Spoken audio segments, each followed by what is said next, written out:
A 106-foot dam on California's Carmel River sat clogged with silt for decades until engineers stopped hauling out the sediment and rerouted the whole river around it. And steelhead trout came back within 2 years. That fish is the South Central California coast steelhead, a sea-run trout that had been mostly shut out of its best spawning grounds for close to a century. By 2019, biologists counted more than 100 adults working their way past the old dam site into water their ancestors hadn't reached in nearly 100 years. The dam stood on the Carmel River in Monterey County, on California's central coast, about 18 miles upstream from where the river meets the Pacific Ocean. It was called San Clemente Dam, 106 feet of concrete, designed by engineer J.A. Wilcox, and built between 1918 and 1921 to supply water to a company trying to grow the Monterey Peninsula into a resort destination. Ownership changed hands twice over the following decades before California American Water, CalAM for short, a private, investor-owned utility, bought the system in 1966 and became the dam's long-term operator.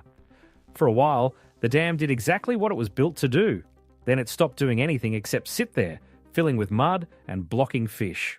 The question this story answers is simple to ask and hard to solve. How do you take out a dam when the reservoir behind it is almost full of sediment, and hauling that sediment away would cost more than the dam is worth?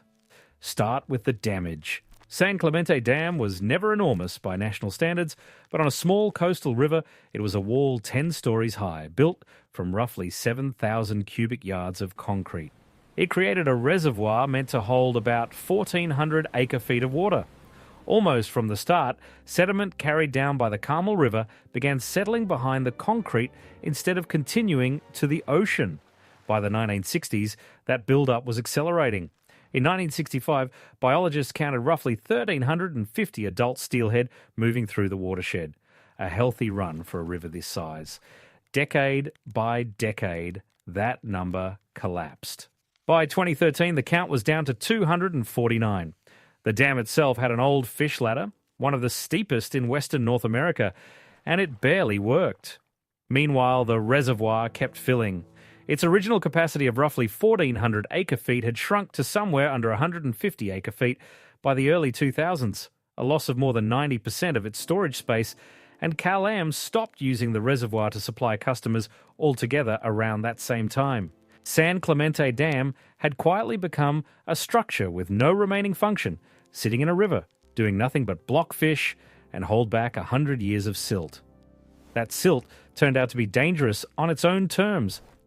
In the early 1990s, California's dam safety regulators inspected the aging structure and warned that a major earthquake or flood could cause it to fail. If it did, more than 1 million tons of trapped sediment could surge downstream toward roughly 1,500 homes and other structures. So this was never purely an ecological story. It was also a public safety problem sitting quietly above a populated valley. Fixing the dam looked like the obvious answer, and for years engineers assumed reinforcement would win. A seismic retrofit was estimated at around $49 million, cheaper than tearing the structure out. But reinforcing the dam would have solved exactly one problem: earthquake risk. It would have done nothing for the blocked fish runs or the sediment starving the river and the beach downstream. Planners also looked at simply excavating the reservoir and trucking the sediment away by road, the most direct way to remove a dam. That option was ruled out early. Moving a deposit that size by truck through a narrow forest valley would have meant years of heavy traffic and a price tag that made the whole project unworkable.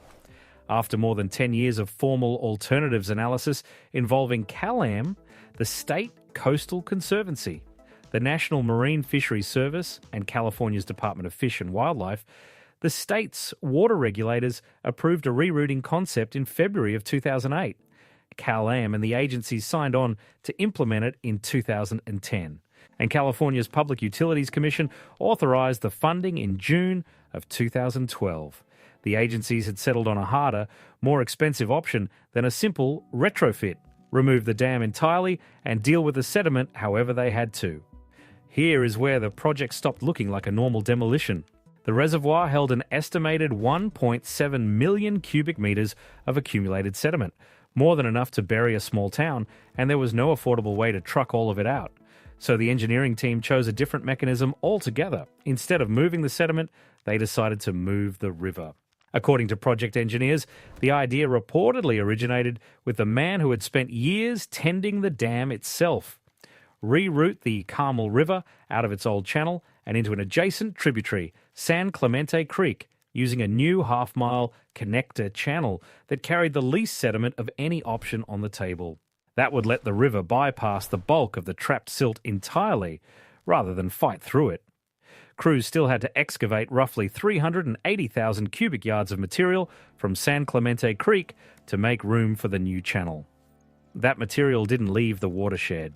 Engineers used it to help bury and stabilize the sediment left behind in the old reservoir bed, capping it with soil and planting grass and tree saplings on top so it would stay in place rather than wash downstream all at once. Only after the river had a new path and the old sediment was secured did crews remove the dam and an older, smaller structure just downstream of it dating to 1883. Construction ran from 2013 to December of 2015, and by the time it finished, the Carmel River reroute and San Clemente Dam removal project stood as the largest dam removal in California history, at a total cost of roughly $83 million. Almost immediately, there were signs the mechanism was working the way engineers hoped.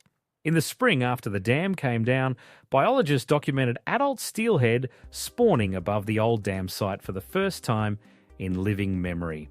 They also found Pacific lamprey upstream of the site for the first time in more than 20 years. But the headline numbers took longer to show up, and the first real setback came almost right away. In 2016, the first full monitoring season after removal, biologists counted at their upstream station and found essentially no adult steelhead making the run. The dam was gone. The river was open. And for that entire year, the fish didn't show up in meaningful numbers.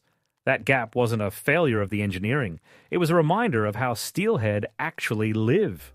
Juveniles that hatch in the upper river typically spend 1 to 3 years growing in freshwater before heading out to the ocean, and then another 1 to 3 years at sea before they're mature enough to return and spawn. A dam coming down doesn't create adult fish overnight. It creates the conditions for a multi-year life cycle to eventually catch up with newly available habitat. Biologists monitoring the river had to wait for that biological clock to run before the removal's effect would show up in a head count. It did. 7 adult steelhead were counted moving upstream in 2017. 29 were counted in 2018.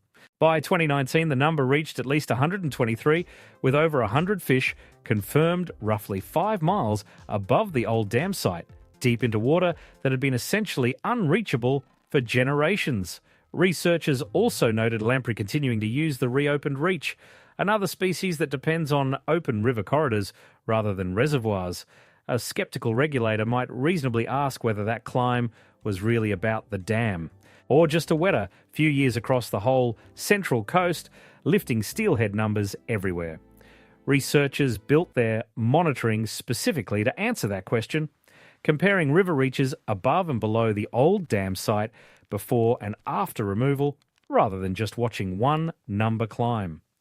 The reach that had been physically cut off by the dam showed fish spawning activity, and lamprey where there had been none, while reaches that were always accessible didn't show the same jump. That comparison is what lets biologists credit the removal itself, not just regional rainfall for the newly colonised water above the old dam site. Then came a finding that changed how scientists understood the whole project, not just its fish counts. Researchers from NOAA Fisheries, the US, Geological Survey and California State University, Monterey Bay spent years tracking how the river's physical shape changed after the dam came out and published their results, comparing Carmel River to the much larger Elwha River Dam removal in Washington state. On the Elwha, steady, sustained high flows over the course of each year did most of the work reshaping the channel and moving sediment. The Carmel River behaved differently. Because its watershed sits in a Mediterranean climate with sharply seasonal rain, most of the channel reshaping happened in short, intense bursts tied to specific winter storms, not through gradual year-round flow. And because engineers had deliberately sequestered roughly 2/3 of the old reservoir sediment behind the new channel.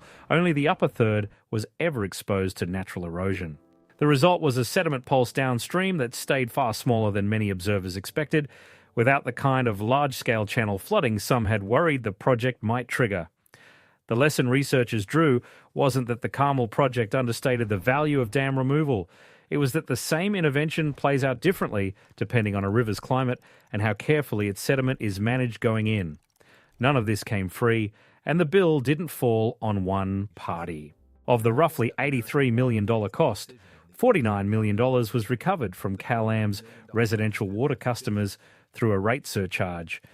Regulators calculated that surcharge two different ways during the approval process, landing on figures between about $2.50 and just over $3 a month for an average residential household. Billed gradually over the years, the utility spent paying down its share. The remaining $34 million came from the State Coastal Conservancy, drawing on state, federal, and private funding. California's Public Utilities Commission approved that cost-sharing arrangement in 2012. One ratepayer advocacy group has since argued that CalAm, a for-profit utility, continued earning roughly $1.5 million a year in regulated profit for 2 decades on a project that eliminated a water supply asset rather than expanding one.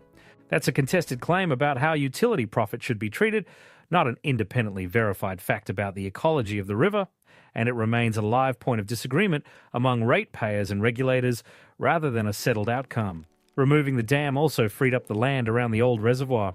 California American Water has moved to transfer several hundred acres of the former dam site toward public ownership, linking existing open space so hikers, not just fish biologists, can eventually walk the restored canyon. And the project itself became a reference point elsewhere on the West Coast. Engineers and regulators working on the much larger removal of 4 dams on the Klamath River, further north in California and Oregon, pointed to San Clemente as evidence that a serious dam removal project could be planned, funded, and finished on a working river. The recovery also isn't finished, and it isn't complete. About 8 miles further upstream sits Los Padres Dam, built in 1949, which still blocks steelhead from a significant stretch of additional habitat. Even the strongest return year documented so far, the 123 adults counted in 2019, remains a fraction of the 1,350 fish biologists counted back in 1965. Removing San Clemente Dam reopened access and let sediment and gravel move downstream again, replenishing eroding sections of Carmel River Beach in the process. But the steelhead population's long-term trajectory still depends on years the project can't control: drought, ocean conditions, and whatever happens next at Los Padres Dam. Scientists monitoring the watershed describe the reopened habitat as necessary, not sufficient, for full recovery. What the Carmel River shows in the end is that removing a dam and removing its damage aren't the same job. Engineers didn't just knock down a wall. They moved a river to avoid a sediment problem no one could afford to solve by trucking it away, then waited years for a slow-growing fish to prove the redesign had worked. The dam is gone.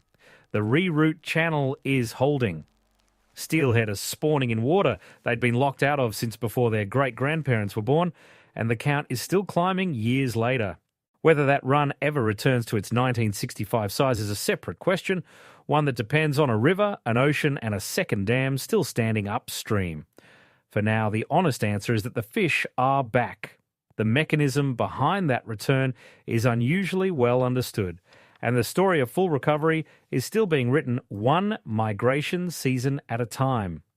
If you want more stories about interventions that quietly rewired rivers, land, and wildlife, subscribe for the next one.